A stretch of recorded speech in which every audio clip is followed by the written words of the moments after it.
शिव को प्राप्त कैसे करूं, मैं शंकर का गुणगान कैसे करूं, मैं शिव को कैसे भजूं, मैं शंकर की आराधना कैसे करूं। तो भगवान श्री गणेश जी महाराज ने कहा, एक काम कर, शंकर भगवान को रिझाने के लिए एक बेलपत्र और एक दुर्वा। थोड़ा ध्यान देना, आप थोड़ा ध्यान दीजिएगा कथा में कि मान लो कोई व्यक्ति को बहुत दमे की बीमारी हो जाती है, श्वास की बीमारी हो जाती है, चलते चलते हाँफ भरा जाती है। थोड़ा ही चला, थोड़ा काम किया और हाँफड़ी भरा गई, एकदम जम जम के हाँफने लगता है, हाँफ नहीं भरा, हाँफ प्रयास कर।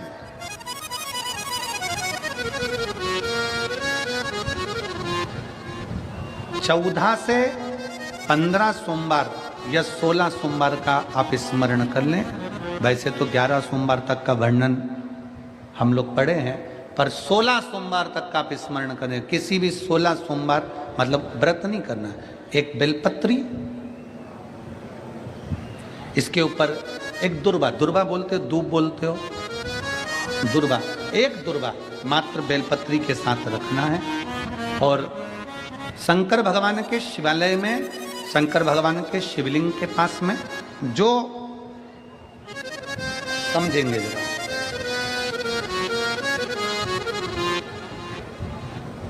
जैसे ये शिवलिंग है, ये जलाधारी है, ये चरण, राइट में गणेश, लेफ्ट में कार्तिकेय, बीच में जम के बोलो अशोक सुंदरी। शंकर जी के ऊपर से जो पानी गिरता है, शंकर जी की 5 बेटी जया, विषहरा, शामरीबारी, दौतली, देव। ये पीठिका पार्वती जी का हस्तकमल। एक दुर्वा, एक बेलपत्र, जो जहां से जल बह रहा है, उस जल बहने वाली जगह पर जो राइट भाग है, सीधा पानी जहां से बह रहा है, यहाँ का राइट भाग जहां है, वो बेलपत्री और दुर्वा वहां समर्पित कर कर रखते हैं।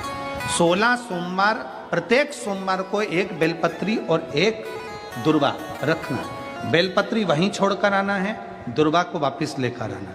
16 दुर्वा जब पूरी इकट्ठी हो जाए, 17वें जो सोमवार पड़े, उस सोमवार के दिन उस दुर्वा को पीस कर तैयार कर लो, उसकी छोटी छोटी गोलियां बना लो। 5 दिन तक एक गोली रोज कुंदकेश्वर महादेव का नाम लेकर उस दुर्वा की खा लो। जिंदगी में कभी दम नहीं भराएगी, सांस का तकलीफ नहीं आएगा, दम भराएगी नहीं।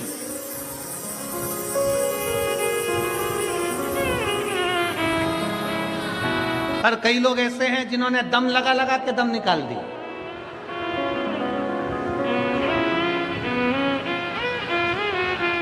तो उनसे भी निवेदन है, तुम भी कर लो एक बार, बाबा का भजन है। तो जो माताएं कहती है मेरे से चलते चलते हाँ भर जाती है, अब मेरे से चला नहीं जाता, ज्यादा में चल नहीं सकती, आगे नहीं बढ़ सकती, 16 सोमवार का एक नियम, कुंदकेश्वर बाबा का नाम स्मरण कर कर कुंदकेश्वर। और फिर एक स्मरण रहे, बहुत बहुत ध्यान देना, फिर एक स्मरण। अगर मान लो डॉक्टर कह रहा है कि इनका बाईपास करना पड़ेगा और इनके 14-15 ब्लॉकेज आ गए हैं, 4 ब्लॉकेज आ गए, 3 ब्लॉकेज आ गए, ये ब्लॉकेज आ गए, तो शिव महापुराण की कथा कर रही है, शंकर भगवान का पवित्र चरित्र कह रहा है कि पीपल का पत्ता, पिपलेश्वर महादेव का नाम लेकर शंकर भगवान का स्पर्श कराकर, मात्र चढ़ाना नहीं है, मात्र स्पर्श कराकर, पीपल का पत्ता शिव जी का स्पर्श कराकर, एक दुर्वा के साथ, एक दुर्वा के साथ अगर वो पीपल का पत्ता शिव जी का स्पर्श कराकर हाटकेश्वर महादेव के नाम से हफ्ते में एक बार चबा चबा कर खाकर पानी पी लिया जाए, तो ना तो बाईपास की जरूरत पड़ती है और ना छल्ला डलवाने की जरूरत पड़ती है, हार्ट काम करना प्रारंभ करता है। शिव का स्मरण कर कर, पीपल का पत्ता, शिव की भक्ति, हाटकेश्वर महादेव का स्मरण करिए, हाटकेश्वर महादेव का नाम जाप करिए, हाटकेश्वर महादेव की भक्ति करिए, हाटकेश्वर महादेव का स्मरण करिए। पर शिव कथा कहती है, शंकर की कथा कहती है डॉक्टर शिव का एक रूप है। ये सब प्रयोग करने से पहले शंकर भगवान की कथा कहती है कि शंकर रूपी शिव की इलाज पूरा चलते रहना चाहिए। ऐसा नहीं कि डॉक्टर का इलाज बंद कर दो, डॉक्टर को दिखाते रहो, जांच बोले जांच कराते रहो, दवाइयां खाते रहो। डॉक्टर कह दे ये जांच कराओ, वो जांच कराओ, डॉक्टर बोले ऐसा कराओ वैसा कराओ, पर आखिरी में भी जैसे इस बहन ने और कहा, क्यों गुरुजी रावण में बुद्धि नहीं थी? हम कह रहे हैं रावण की बुद्धि खराब नहीं थी। लंकाधिपति रावण भी शंकर का भगत था, शिव का उपासक था। वो तो देवताओं ने माता जानकी को वन में डोलते हुए देखा तो रावण से रहा नहीं गया, सीता को लेकर आया माता जानकी।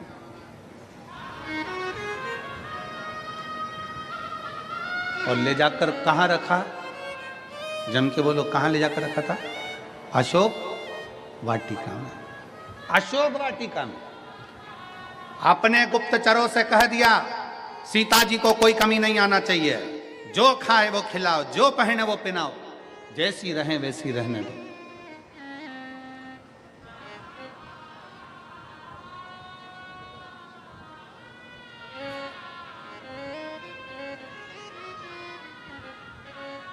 एक बार त्रिजटा ने पूछ लिया था लंकाधिपति रावण से, सरकार महाराज आप जानकी जी का इतना ध्यान क्यों दे रहे हो कि जैसी रहे, अच्छे से रखना है इसको, अच्छे से। आप जानकी जी का इतना ध्यान क्यों दे रहे हो? रावण ने अपनी त्रिजटा से, जो रावण की भतीजी भी लगती थी, त्रिजटा से कहा, त्रिजटा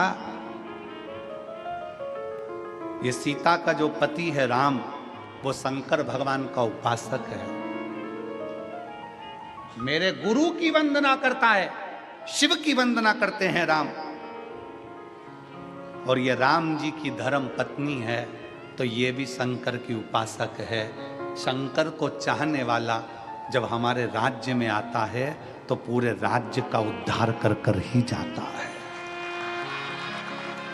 राज्य का उद्धार कर कर जाता है। जिस राज्य में शंकर को चाहने वाला, शिव की स्तुति करने वाला, शंकर को भजने वाला जिस राज्य में जाता है, उस राज्य का कल्याण कर कर ही जाता है।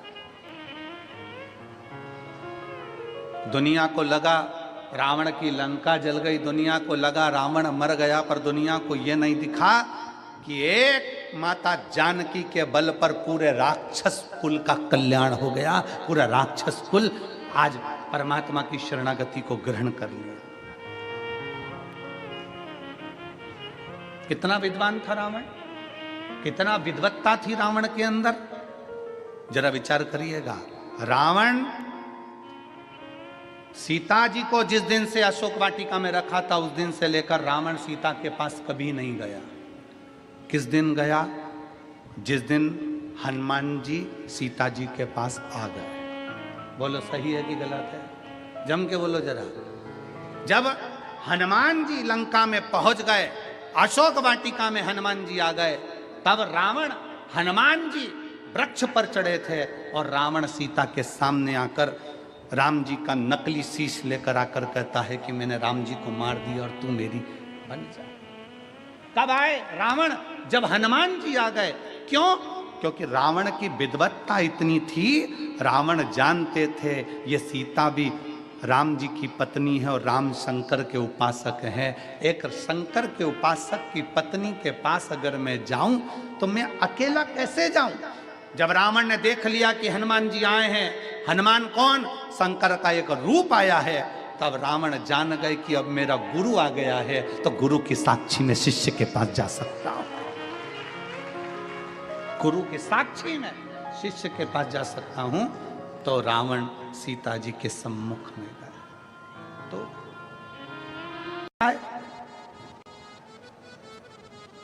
हमारी बात क्या महाकाल बाबा सुनते हैं? हम कहते हैं जब हाथी ने पुकारा, मगर ने पांव पकड़ा, तो भगवान को पुकारा तो भगवान आया कि नहीं आया।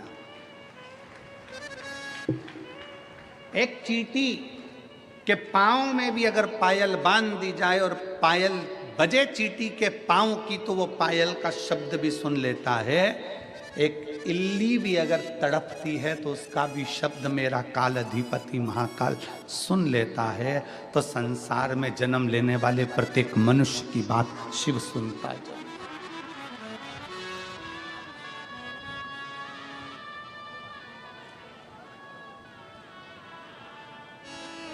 सुनता है। हम हिंदी बोलते हैं, वो हिंदी में सुनता है। आप मराठी बोलते हो, वो मराठी में सुनता है। तुम्हारे बाजू वाले गुजराती बोलते हैं, वो गुजराती में सुनता है। और आगे वाले राजस्थानी में बोलते हैं, वो राजस्थानी में सुनता है। कोई तमिल में बोलता है, कोई कन्नड़ में बोलता है, कोई केरला में बोलता है। वो सब भाषाएं सुनता है, सब भाषा।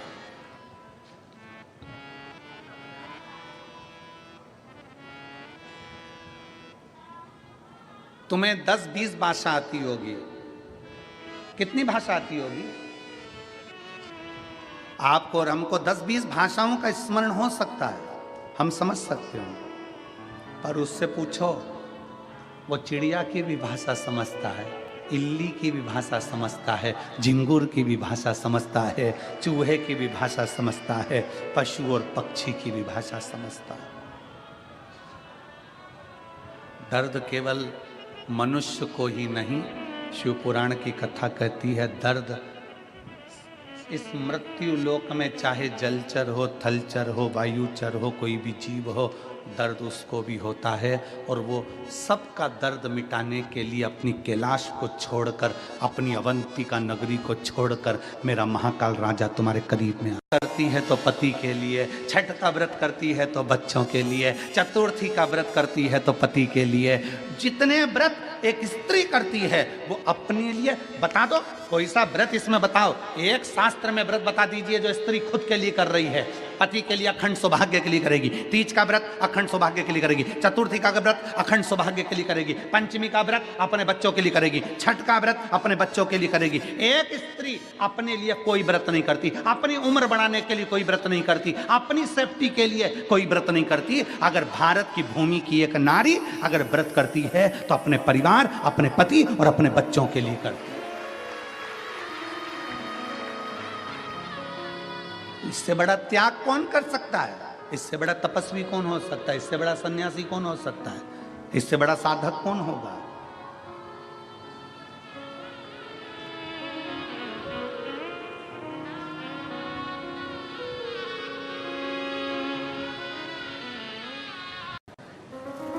अनसुईया जी के आंतरी मुनि के, आंतरिषि के जितने शिष्य थे, आंतरी बाबा के जितने शिष्य थे,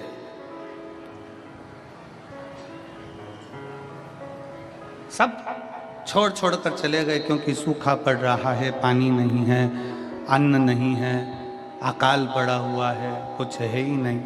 तो फिर सब चले गए, सब। तपस्वी तप छोड़ के सब स्थान छोड़ छोड़ कर चले गए। मुनिवर सारे स्थान छोड़ छोड़ कर चले गए।